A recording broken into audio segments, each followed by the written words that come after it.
बिस्मिल्लाहिर्रहमानिर्रहीम। अस्सलाम वालेकुम। आज 30 अक्टूबर है और दिन है बुध का।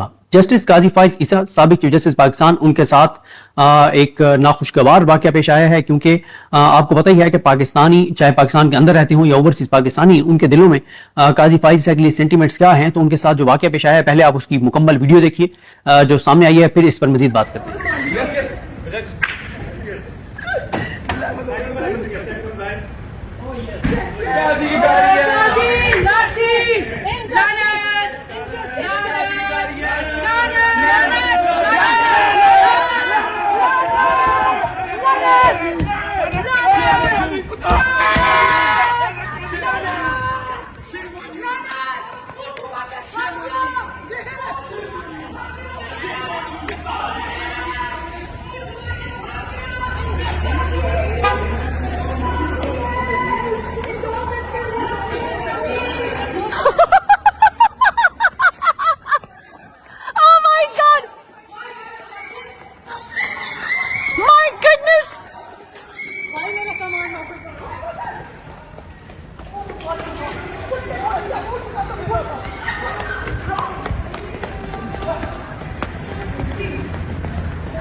मुझे लग रहा काजी इस गाड़ी में चला गया। मैं अभी पुलिस की कंप्लेंट करूंगा। This is against article 10 of the human rights act 1998। हमारा राइट बनता है पीसफुल प्रोटेस्ट का, and article 11 protects the right to freedom of assembly. ये इन्होंने गलत किया है। क्या गलत किया? जो वन ऑफ द प्रोटेस्टर्स, पहले एक गाड़ी लगी थी, as far as I know एक गाड़ी लगी थी प्रोटेस्टर को। So this is a violation of the Human Rights Act, जो यूके का आइन है, जो यूके का आइन है। शादी एक second. Now a formal complaint will be lodged against the police and मैं जरा पूछता हूँ कि पुलिस क्यों है जी? पुलिस के खिलाफ लानत भी दे दी उसको सूद समेत। मैं जरा पूछता हूँ इतना था आगे जा रहे। ये है तुम्हारी इज्जत, ये है तुम्हारी इज्जत। तुमने पाकिस्तान को रुस्वा किया, आज हमने तुम्हें रुस्वा कर दिया। बेगैरत, लानती, बेगैरत। तुझे कब्र में भी जगह नहीं मिलेगी। क्या कहेंगे आप लोग? काजी को तो मैंने देख सकी, लेकिन दो चेहरे लोगों ने छुपाए हुए थे। वो कौन था? काजी जो नीचे था वो आगे बैठा और एक उसके साथ आई थिंक उसकी वाइफ थी। तो ये आपने एक वीडियो आपने मुकम्मल देखी है। बाकी वीडियो आप साइड पे विंडो में देख रहे होंगे, साथ साथ चल रही हैं। और खास तौर पे ये तस्वीर, जिस तस्वीर में आप देखें कि काजी फाइज ईसा साहब और सलीना ईसा साहिबा जो हैं, उन्होंने सर नीचे झुकाए हुए हैं। और ये काजी साहब और सलीना ईसा साहिबा ने किस तरह से सर झुकाए हुए थे, ये मैं आपको बता देता हूँ, क्योंकि मुझे खुद एक्सपीरियंस है। जब ये काजी साहब के दौर में, बल्कि मैं तो उससे पहले मुझे गिरफ्तार किया गया था, लेकिन काजी साहब के दौर में भी ऐसे ही है। उनके जब भी किसी को उठाया जाता है तो उसको जब गाड़ी में बिठाया जाता है तो उसकी आंखों पे पट्टी बांध के और बिल्कुल इसी तरह से उसका सर नीचे झुका दिया जाता है और उसको गाड़ी में नीचे, मतलब बिल्कुल यूं लिटा दिया जाता है कि उसको साइड से कोई ना देख सके कि कोई बंदा जो है इस गाड़ी के अंदर है, ना उससे पता हो कि उसको किस तरफ ले जाया जा रहा है। तो आज काजी फाइज ईसा साहब खुद उसी तरह से उन्होंने सर झुकाया हुआ था, लेटे हुए थे, ताकि पता ना चले कि कौन इस गाड़ी में जा रहा है। आप यहाँ पे देखें कि पहले तो जब जैसे ही पता चला कि काजी फाइज साहब जो है वो लंदन जाएंगे, तो काजी फाइज ईसा साहब यहाँ से इस्लामाबाद से जो रवाना हुए, 12 बजे उनका जो टेन्योर है वो खत्म हुआ और 3 बजे की वो एयरपोर्ट पे चले गए और उसी स्क्वाड के अंदर वो गए जो बतौर चीफ जस्टिस पाकिस्तान उनको मिला हुआ था, ताकि वो फुल प्रूफ सिक्योरिटी में जो है वो काजी साहब जो है वो एयरपोर्ट पे पहुंचे। और जैसे वो एयरपोर्ट पर पहुंचे, वो जहाज में सवार हुए, तब से उनकी वीडियोज आने लग गई। फिर उसके बाद वो वहां पे टर्की गए, वहां से कुछ इतलात आती रही। अल्लाह की जात बेहतर जानती है कि टर्की में जो कुछ इतलात आती रही उनकी में हकीकत क्या है। लेकिन उसके बाद जब उन्होंने लंदन पहुंचना था, तो लंदन जब उन्होंने पहुंचना था तो वो जो सारा गिलगिती हैं वो बहुत ज्यादा, वो और उनकी टीम इंतजार में रहे कि पता चले कि काजी फाइज ईसा साहब किस एयरलाइन से और कितने बजे आ रहे हैं। 12 घंटे तक वो एयरपोर्ट के बाहर उनका वेट करती रही अपनी टीम के साथ, और उन्होंने इमरान खान की तस्वीरें, काजी फाइज साहब के वाले से प्ले कार्ड और बहुत बड़ी उनकी तैयारी थी काजी साहब के सामने एहतजाज रिकॉर्ड कराने की। लेकिन खैर काजी साहब कि शायद उस दिन किस्मत अच्छी थी कि सारा गिलगिती और उनकी टीम से तो उनका आमना सामना नहीं हो सका, क्योंकि जो वहां पे पाकिस्तानी हाई कमीशन है उन्होंने काजी साहब को जो है वो वहां से बैकडोर से वहां से निकाल दिया। और यहाँ पे रुक के आपको ये भी बता दूं कि काजी साहब जब लास्ट डे था उनका सुप्रीम कोर्ट में, तो वो भी आप वीडियोस देख चुके हैं कि किस तरह से उनसे सवालात हुए, कितना उनको टफ टाइम मिला और कितने वो बेबस थे, कितनी उनकी बेबसी थी। उनकी तीसरी बेबसी वो थी जो काजी फैसल साहब की उस दिन थी, क्योंकि उससे पहले मैंने उनको पूरे टेन्योर में 2 बार बेबस देखा था। पहली बार मैंने पूरे काजी साहब के टेन्योर में उनको पहली बार बेबस देखा था जिस दिन उनके सामने फैसल वाडा पेश हुए थे। उस दिन काजी साहब बिल्कुल बेबस थे और बिल्कुल उनकी नजरें झुकी हुई थी और वो बिल्कुल उनके जो है वो कोई उनसे बात नहीं हो पा रही थी और बिल्कुल वो लेटे हुए थे।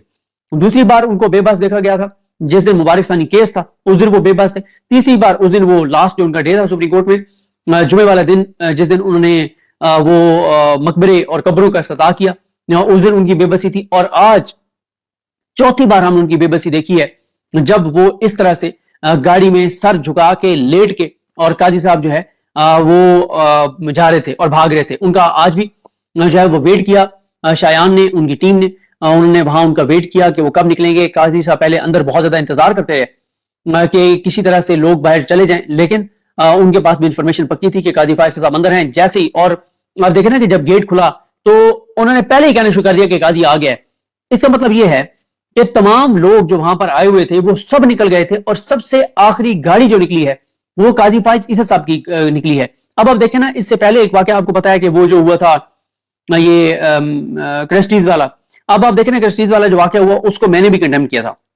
मैंने ये कहा था कि उनकी बेटी और बीवी की मौजूदगी में उनसे इस तरह से जो है वो सवाल नहीं होने चाहिए थे जिस तरह से, या इस तरह से उनको नहीं कहना चाहिए था कि तुम ईसा फाइज हो, लानत तुम पे। मैंने उसको कहा था कि ये नहीं होना चाहिए था, सवाल होना चाहिए काजी फैसल साहब से और सवाल होगा, लेकिन उनकी बेटी की और बीवी की मौजूदगी में ये नहीं होना चाहिए था।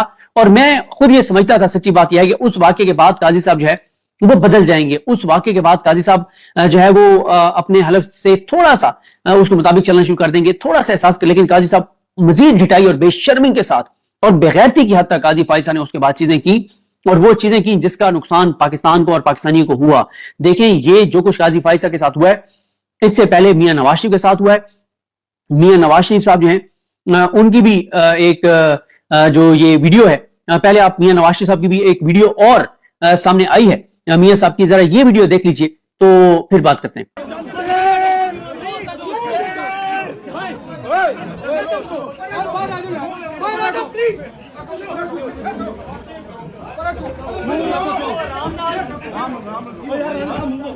Guys, move, move.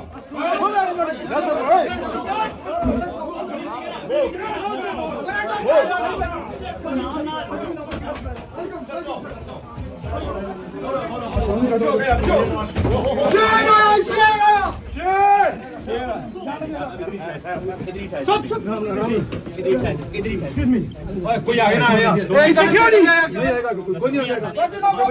सपोर्टर सारे वापस आ जाए, बड़ी खबर सारे वापस आ जाए, आगे ना जाए। इमरान भाई वापस आ जाए, वापस आ जाए। Come back.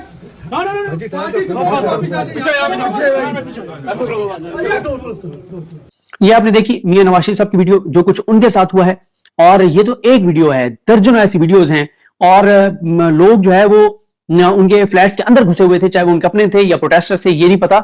यानी ये उनके साथ हुआ। फिर आपने देखा कि जब वो यूएस वहां से गए, यूके से, वहां पे भी ओवरसीज पाकिस्तानी पहुंचे हुए थे। ये यानी सबक है कि जो भी पाकिस्तान के साथ बेवफाई करेगा, ना उसकी जिंदगी को यूके में सुकून है, ना उसकी जिंदगी को यूएस में सुकून है, ना, मतलब आप देखें कि हालांकि नहीं होना चाहिए जब खाना काबा की हदूद में कोई हो, मस्जिद नबी की हदूद में हो, जितना भी आपके खिलाफ नहीं होना चाहिए, लेकिन वहां पे भी इन लोगों के साथ वाकयात हुए और जिसके बाद फिर कई पाकिस्तानी वहां पे गिरफ्तार हुए, सख्त सजाएं दी गई। जाहिर है सऊदी अरब इस चीज को अलाउ नहीं करेगा कभी भी कि उम्रे पे आने वालों को, चाहे वो कोई भी उनका माजी हो, अपने मुल्कों में जो भी उनका किरदार हो, उनके साथ उस हदूद में ये हो, और सख्त सजाएं पाकिस्तानियों को दी गई। तो तब से थोड़ा सा वहां पे ठहराव आ गया, वरना इन लोगों के लिए उम्रा करना भी मुमकिन नहीं था। यानी इस हद तक इनकी नफरत है। अब देखें काजी फैसल ईसा, इसीलिए मैं कहता हूं कि हमारे मुल्क के जितने भी लोग हैं वो सब सबक सीखें कि जो मुल्क के साथ ऐसा सलूक करेगा। अब काजी फैसल के देखें ना, उनके जराइम की जो दास्तान है, जो एज ए पाकिस्तानी मेरे लिए सबसे तकलीफदेह बात है वो ये है कि जब काजी फैसल ईसा ने जो कुछ काजी फैसल ने 8 फरवरी के इंतखाबात के अंदर किया, 8 फरवरी के इंतखाबात के अंदर क्या किया? भले का निशान छीना, 8 फरवरी की तारीख दी, उससे पहले नवाज शरीफ की तायात नायली खत्म की, लेवल प्लेइंग फील्ड नहीं दी, पीटीआई के साथ ज्यादती की, पकड़ धकड़ करवाई, जबरी गुमशुदियां करवाई, जुल्म, जबर, तशद्दुद, यजीदियत, बर्बरियत करवाई और मुल्क के सिकंदर स्वराज को सपोर्ट किया, धांधली कराने वालों को सपोर्ट किया, करने वालों को सपोर्ट किया, फिर मैंडेट वापस नहीं आने दिया, ट्रिब्यूनल वाले केस को मुअत्तल करके रखा, रीकाउंट के नाम पे नून लीग को सीटें दी, 63A वाला फैसला दिया, फिर जबरी गुमशुदगियां जो दोबारा हुई, जो कुछ उसके बाद हुआ मुल्क के अंदर 63A वाले फैसले के बाद मुनर्रफ करवाने के लिए। अब आप देख लेना, कल जो मैं उस पर तफसील से भी बात करूंगा, जो हाजी इम्तियाज साहब की भाभी जो इजाज चौधरी साहब जो मंडी बहाउद्दीन से साबिक MN है, उनकी एहलिया के साथ जो कुछ हुआ है, दिल दहल जाता है, दिल दहल जाता है। जो फयाज छजरा जो MN है कोटदू से, जो उनके साथ हुआ है, दिल दहल जाता है।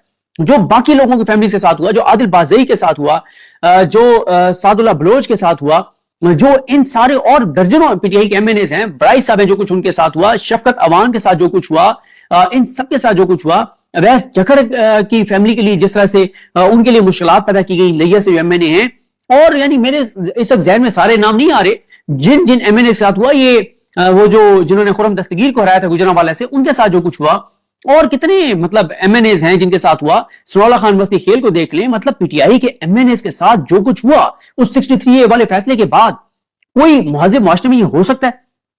और जो बताया है उन्होंने, मैं बल्कि इसी वीडियो में आपको जरा बता देता हूं।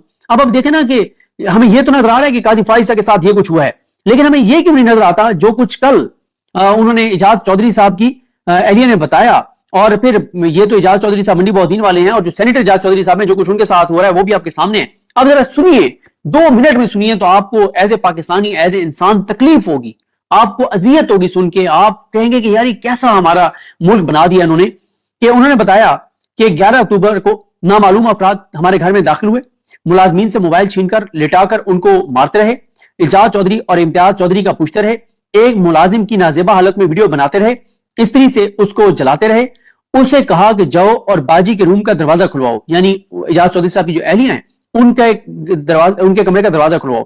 तो मुलाजिम ने कहा कि मैं इस घर का पुराना और वफादार मुलाजिम हूं, आप मुझे चाहे जान से मार दें, लेकिन मैं इस हालत में उस कमरे में नहीं जाऊंगा, क्योंकि वो मेरी मां भी है, मेरी बहन भी है।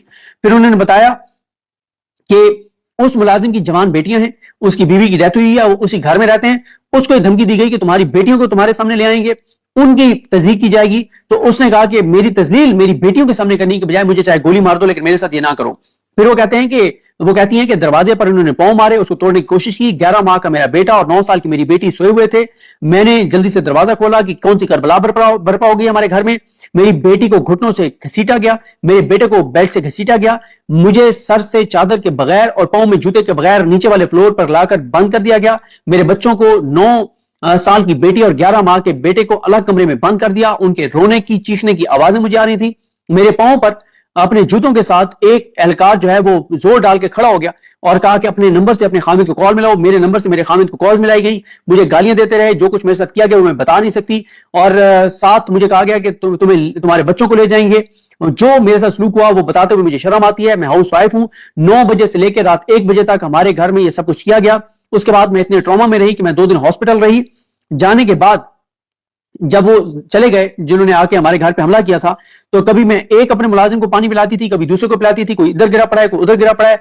और ये सारा कुछ जो है वो हुआ है, जो कुछ वो कहती। और उनकी बेटी भी वहां पे 9 साल खड़ी थी और वो कहती है कि जो कुछ मेरे साथ 3 बार उन्होंने कहा कि जो कुछ मेरे साथ हुआ है मुझे बताते हुए शर्म आती है। 15 पर कॉल की, उन्होंने कहा जी हम मजबूर हैं, आपको भी पता है कि हम कुछ नहीं कर सकते। और 11 अक्टूबर से लेकर आज तक वो कहती हैं रोजाना हमारे घर में आके और कोई ना कोई वारदात जो है वो डाली जाती है। ये शहर इक़्तिदार इस्लामाबाद की हालत है।